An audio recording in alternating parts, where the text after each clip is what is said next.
So I'm Tanya Young. As you mentioned before, I'm a psychotherapist and I'm the owner of Peace Be Still. Peace Be Still is a mental health agency. The whole point of Peace Be Still was to meet that gap, the gap for African immigrants, people of color in the diaspora here in the Brooklyns and the Twin Cities as a whole. We know there's an immense need for culturally competent therapy for us, by us, to us. That's So right. for That's that, right. because of that need is why I stepped into this space. Outside of that, I've been in the field for 20 plus years. I'm a wow. licensed, I'm a licensed professional clinical counselor. I have a bachelor's in psychology. I have a master's in counseling psychology with a focus on community mental health. Oh, wow. So it's always been, the community has always been first and foremost for me. I came of age in Africa, lived there up until the age of 18, until I immigrated to the States on the cups of a bloody Liberian civil war. And so thinking about a history of trauma, thinking about being introduced to anxiety at an early age, thinking about coming from a family that was heavily politically persecuted. So all of these dances and nuances as far as mental health, I believe I experienced at an early age, but did not know the name or the terms because that was not even in my psyche. Nope. Right. Grow and mature and life happens. You start to see and connect the dots on why my stomach cuts loose in certain situations, why my heart beats a little bit faster when this that, where I feel desensitized every time I hear of another killing, why I go into flat mode. So you think about all of those things with trauma history and numbness. And I know, like I can say a lot for people who've gone through civil war, you use humor as a way of deflecting and as a way of, it's like informal therapy. Nothing is funny if you think about it in hindsight, but in that moment as a coping mechanism to persevere. So that's pretty much my background. I do program management. I do supervision for staff, students, you name it, I've done it. I've ran the gamut. I've worked in forensics and corrections. I've worked with kids in the school setting. I've done it all in my career. But at this point, I feel where I'm needed the most is within my community. And this I intend to spend the rest of my career until I say goodbye to the working life. And so it's a sweet spot, it's an exciting spot, it's a daunting spot. We'll talk about stigma, we'll talk about the lack of professionals that look like us, and we'll talk about the need for more professionals that look like us. So therefore we can connect the dots. Because when you talk about people not accessing therapy, people not coming to therapy because it doesn't feel like me, it doesn't look like me, the stereotype is, it's very different. It's middle-aged, it's rich, it's white, it's not an everyday, hardworking African immigrant that holds 2 jobs. I do still. And you don't see how that fits in. How does that fit in my reality? Juggle jobs. I have to juggle family. I have to juggle, community. How does that fit in my world? This therapy thing, And a big secret, if you have health insurance, you have mental health coverage. You have mental health coverage. This is actually Most health insurance covers mental health coverage for at least 6 sessions.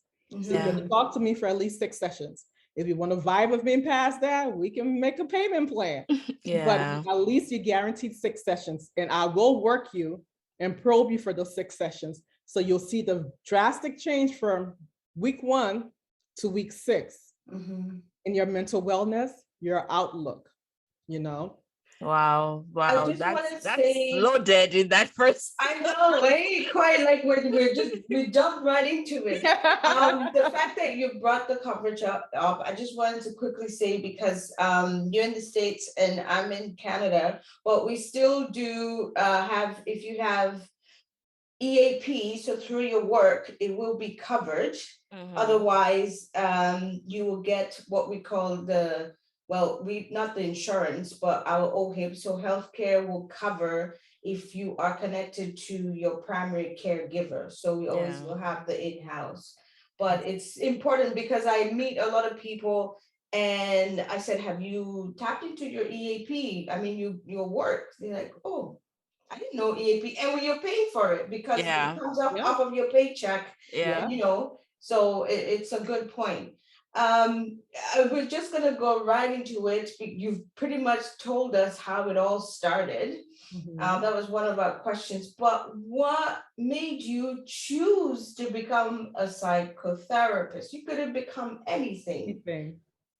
And I always laugh. I said, counseling, mental health counseling chose me. It was not my first love. I came into this country, like I told you all, on the cusp of a civil war. And when I graduated, my parents weren't able to come because we're in the second cusp of it got even bloodier. I remember saying, when I graduate, I'm going to be an attorney. I'm going to be a human rights attorney. And that was all I knew, background, lawyer, doctor, engineer. That's it. That's it. So my sister had a doctor covered. I was going to be the lawyer, and we're going to have that, we're good. You got it good. And then, I got into, but I always had a fascination with why people do what they do. The intricacies of the mind. How you can come from the exact same situation, and one person ends up in a mental institution, and another person, what's up with that psyche? What does that look like? So that has always been an interest of mine. And when immigration issues and all of that didn't work out for the law school, I had to look at another track. And like I said, I was a major in pre-law and psychology. So psychology became my thing. I responded to an ad. And this was counseling by fire. Oh, wow. I responded to an ad that was looking for mental health addiction counselors. They just need you to have a BA in psychology, sociology, all the G's, right? The social That's science. right. Oh, I can do that. I took a position as a mental health addiction counselor in a maximum security prison. Oh, wow. And I'm telling you, this is Tanya in her 20s. Oh, wow. I was green than green. But I'm telling you, if you could make it in corrections, you could pretty much. You can make it anywhere. Anywhere. That was baptism by fire. But as opposed to it turning me away from it, it drew me in. Oh, wow. And I remember the supervisor told me, Tanya, you're a natural at this. Just get the letters behind your name to back this up and elevate yourself. But you're a natural at this. I've always had a way of connecting. I've always had a way to sit and empathize and hear and pull out. And so all my shouldn'ts erased. I remember getting there like, I can't work with people who abuse kids. I can't work with no pedophiles. I can't work with nobody who kill people. Did it all I can. And just found that we're all one bad decision away from prison. Yeah. And so that was my buy into, I think I can do this. I think I want to do this as a career. I want to follow this professionally as a career. And that's how I started. So I kind of put the cart before the horse, got the experience, but I fell in love with it, and it became so natural for me. So the letters were just icing on the cake. But this felt good in here. It felt good as far as when you talked about, that woman that God has set out for you to be, that purpose he has for your life.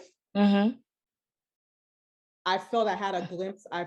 I felt a glimpse of my purpose, and I'm just growing into it more and more each day. Oh, wow. Wow.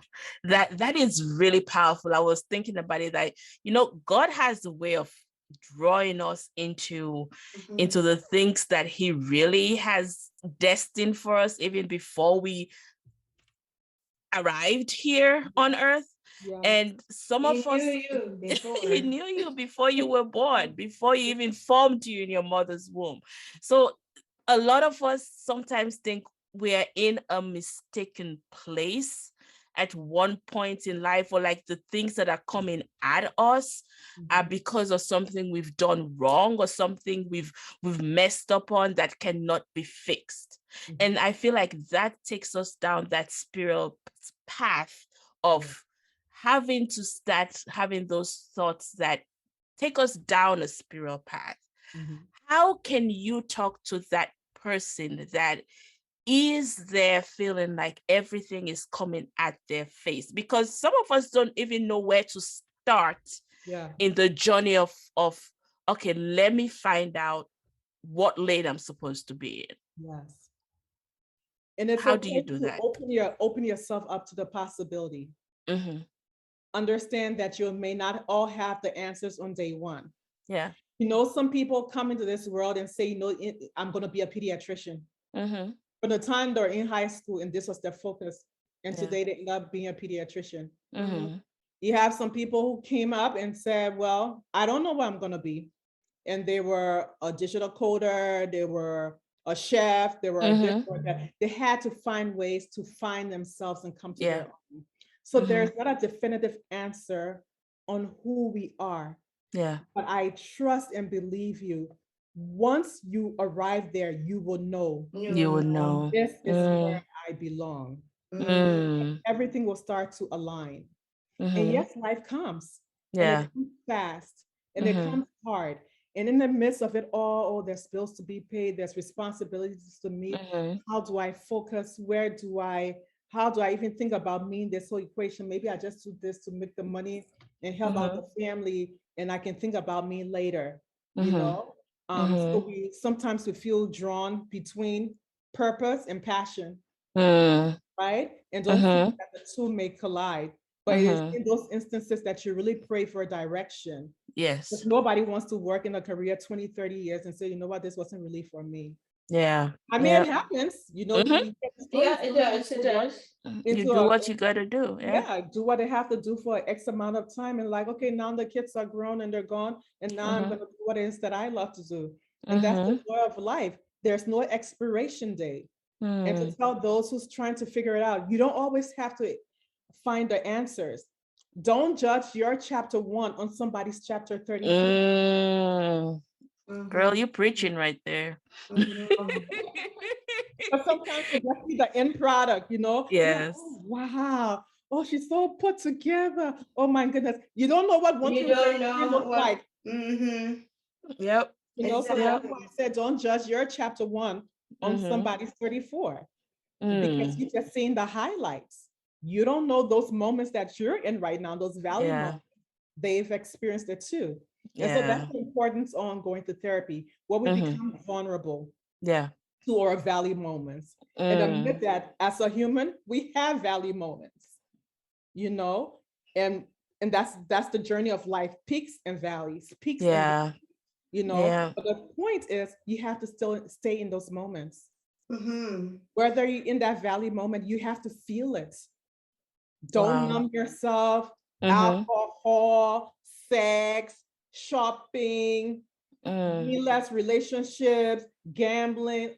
That's how these addictions form, right? Because right. Escape those valley moments. I don't like this feeling. I don't like feeling inadequate. I don't like feeling uncomfortable. I don't like feeling like I'm not enough. So I'm finding something to stuff this down. Stay there. Feel it. Because like with everything else, you're going to ride that tide. I call it in therapy, it's called emotion. You know what emotion means? Emotion. Emotion. I like that. It's not static. So you may feel this way right now. Stay with it.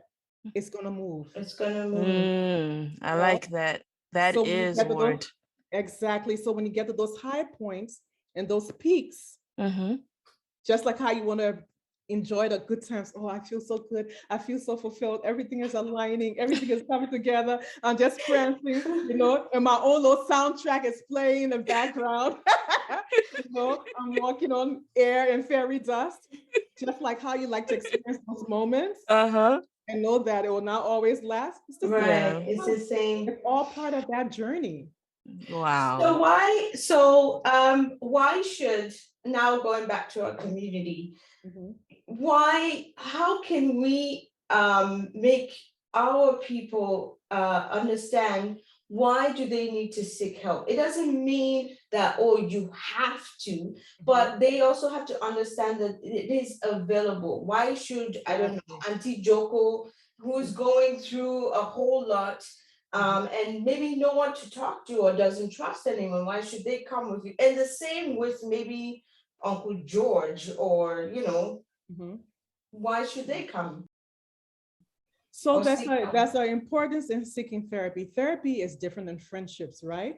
Because we come from our African immigrant background, we're a communal people. Yeah. We're people who also operate on hierarchy. If I have a problem, I'm seeking my grandmom, my mom, my aunts. I'm going in a hierarchy, right? So I seek the counsel of my elders. Yeah. And it's even if you have a religious background, you also seek counsel from your religious leaders, whether it's your imam or your pastor, right? You go to them for counseling. So unofficially, those are your gatekeepers. Those are your mental health gatekeepers, because they will be the first line of defense that will know something isn't right about this girl. It seems like she's going a little bit out of her head. She's worrying a lot. You see how she's lost so much weight. She says she's thinking about hurting herself. She says she has not bathed in 7 days. So they sometimes become the unofficial gatekeepers, because that's who you trust, right? But sometimes these gatekeepers don't say anything. Exactly. They say it to someone else instead of. Exactly. And so that's where I'm coming to now. So with the mental health, it has to be a community conversation on awareness, because certain things are out of my scope, even as a therapist. If someone comes to me and they're in crisis, yes, I can do crisis intervention, right? But if it's going to a point in the crisis where my interventions aren't working, I'm obligated by law, and I let my clients know that if you have any intent to harm yourself or harm others, that's where my confidentiality ends. I have to pick up the phone and I have to call 911, right? To get you the help that you need. Yeah. Okay, so when I say community awareness and community education, it's also having that conversation on mama, auntie, where your expertise ends. Pastor, where this fasting ends. Yeah, thank you. Y'all will be praying, we'll be fasting for this. We've been fasting for about 10 years now. And these situations don't change. Because sometimes we have to understand where our capacity is. Yeah. And that's where the whole community mental health awareness comes on. If we don't take anything away from all of this, I hope that we learn, or we know that we can receive help and it is okay. It makes us stronger. So thank you so much, Tanya. I don't even know how much to say. We do appreciate your expertise and what you're doing in our community. I have sat with you talking to our young ones about mental health and going through asking for help, the things that they should look for in school, parents, what the things they should look for in their children. And that I have held that. I have a teenager and I have held on to that. So I do really appreciate your help in our community, and thank you so much.